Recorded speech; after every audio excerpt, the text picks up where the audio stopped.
Hello everyone and welcome back to another video from Wake&Tech. In this video, I'm going to show you how to log out from your account on the Vinted application. So let's get started right away. First of all, open up the Vinted application on your smartphone. And after opening it up, since you are already logged into your account, you will directly be taken into the homepage, from which you can browse through the various different products or start selling your own product. Now, if you wish to log out from this application on this device, then tap on the profile icon at the bottom right corner, and this will take you into your profile page. Now, from this page, scroll a little bit down and then click on Settings. This will then take you into your settings page, from which if you scroll all the way down, you will see the logout button.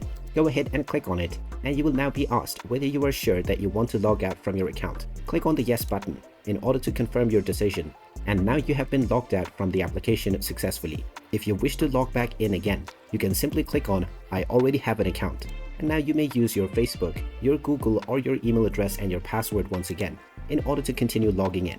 And there you have it. That is how easy it is to log out from the Vinted application on your smartphone. If you find this video helpful, make sure you hit that like button and subscribe to our channel if you haven't done so already. Also, ring that notification bell to never miss another update from us. Thank you for watching, and I will see you again in the next video.